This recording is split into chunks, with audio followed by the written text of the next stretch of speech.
আসসালামু আলাইকুম। আজকে আমরা পড়ব সবচেয়ে গুরুত্বপূর্ণ একটা জিনিস, সেটা হচ্ছে ট্রান্সিটিভ ভার্ব এবং ইনট্রান্সিটিভ ভার্ব নিয়ে। ট্রান্সিটিভ ভার্ব, যে ভার্বের অবজেক্ট আছে তাকে ট্রান্সিটিভ ভার্ব বলে। এখন আমরা তো অবজেক্ট চিনি, সেটা হচ্ছে কীরকম, যে সাবজেক্ট প্লাস ভার্ব প্লাস অবজেক্টের স্ট্রাকচারটা আমাদের আশা করি প্রত্যেকেই জানি।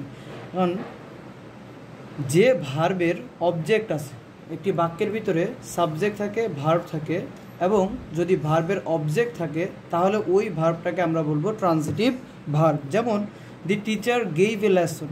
এখন এখানে সাবজেক্ট হচ্ছে দি টিচার, সাবজেক্ট হচ্ছে দি টিচার। এখন গেইভ এ লেসন, এ লেসনটা হচ্ছে অবজেক্ট, তার মানে এই ভার্বের দি টিচার দিয়েছিল, কি দিয়েছিল? একটি লেসন। তো এখন দি টিচার গেইভ এ লেসন, এই লেসনটা হচ্ছে অবজেক্ট। তো এখানে দেখা যাচ্ছে যে এই সাবজেক্ট এবং এই গেভ ভার্বটির অবজেক্ট এ লেসন আছে, তার মানে এখানে গেইভ একটি ট্রান্সিটিভ ভার্ব। এখন আমরা বাক্যের ভিতরে যে অবজেক্টটা কীভাবে ফাইন্ড আউট করব, সেক্ষেত্রে আমরা একটা জিনিস জানি যে ভার্বকে যদি আমরা কী বা কাকে দ্বারা প্রশ্ন করি, ভার্বকে যদি আমরা কী বা কাকে দ্বারা প্রশ্ন করি তাহলে কি পাওয়া যায়? অবজেক্ট পাওয়া যায়। যেমন দি টিচার গেইভ, কী দিয়েছিল? এ লেসন দিয়েছিল, তার মানে এখানে অবজেক্ট আছে। দি টিচার গেইভ, কী দিয়েছিল? লেসন দিয়েছিল, বা হোয়াট দিয়েছিল? লেসন দিয়েছিল। তারপরে এই লেসন অবজেক্ট এখানে এই বাক্যের ভিতরে আমরা পেয়ে যাচ্ছি।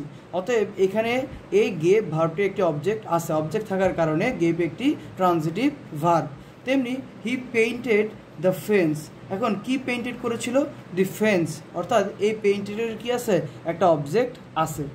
এখন মনে রাখতে হবে যে ট্রান্সিটিভ ভার্বের ক্ষেত্রে এক বা একাধিক অবজেক্ট থাকতে পারে।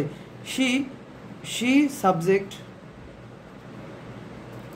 ব্রট মি একটা অবজেক্ট, আবার মাই ব্রেকফাস্টও একটা অবজেক্ট। অর্থাৎ এখানে এটি একটি ট্রান্সিটিভ ভার্ব, এই যে ব্রট একটি ট্রান্সিটিভ ভার্ব, এই ট্রান্সিটিভ ভার্বের দুটো অবজেক্ট আছে। অর্থাৎ এক্ষেত্রে বুঝতে হবে যে ট্রান্সিটিভ ভার্বের এক বা একাধিক অবজেক্ট থাকতে পারে। এখন আমরা দেখব ইনট্রান্সিটিভ ভার্ব। যে ইনট্রান্সিটিভ ভার্ব কাকে বলে?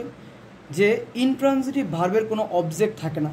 অর্থাৎ আমরা বুঝতে পারছি যে ট্রান্সিটিভ ভার্বের অবজেক্ট আছে কিন্তু ইনট্রান্সিটিভ ভার্বের কোনো অবজেক্ট নেই।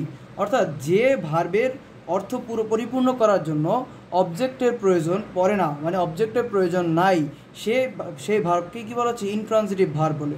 যেমন দি গার্ল সিংস, মেয়েটি গান গায়। এখন এখানে অবজেক্টের প্রয়োজন নাই, অবজেক্ট ছাড়াই কি এই বাক্যটি পরিপূর্ণ অর্থ প্রকাশ করতেছে, সেক্ষেত্রে এটি একটি ইনট্রান্সিটিভ ভার্ব।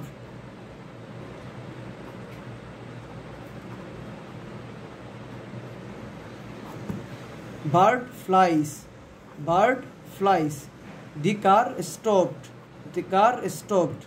এখন দেখা যাচ্ছে যে এই যে সিংস, ফ্লাইস, স্টপ, এই ভার্বগুলোর জন্য এই যে অবজেক্ট ছাড়াই সে একটি অর্থ প্রকাশ করতেছে। বার্ড ফ্লাইস, পাখি আকাশে উড়ে, পাখি উড়ে। দি গার্ল সিংস, মেয়েটি গান গায়।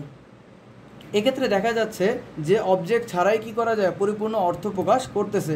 তাই এখানে সিংস, ফ্লাইস এবং অবজেক্ট হচ্ছে ইনট্রান্সিটিভ ভার্ব। অর্থাৎ আমরা ক্লিয়ার বা স্পষ্ট হতে পারছি, সেটা হচ্ছে যে ট্রান্সিটিভ এবং ইনট্রান্সিটিভ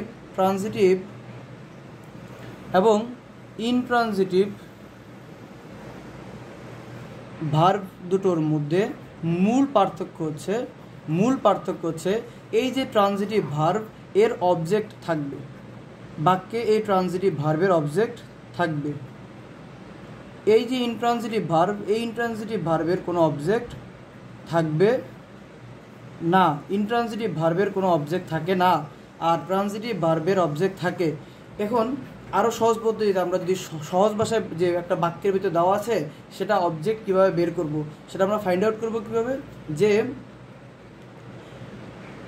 কোনো ভার্বকে আমি যদি প্রশ্ন করি কি বা কাকে ধারা, কোনো ভার্বকে আমি যদি প্রশ্ন করি কি বা কাকে ধারা, যদি ওই বাক্যের ভিতরে কি বা কাকের উত্তর পাওয়া যায় অবজেক্টের স্থানে, তাহলে সেটি হবে ট্রান্সিটিভ ভার্ব। আর যদি কোনো কি বা কাকে ধারা উত্তর না পাওয়া যায়, তার মানে ওই ভার্বের অবজেক্ট সেখানে নাই, তাহলে সেটি হবে ইনট্রান্সিটিভ ভার্ব। আশা করি বুঝতে পারছি। ধন্যবাদ। আসসালামু আলাইকুম।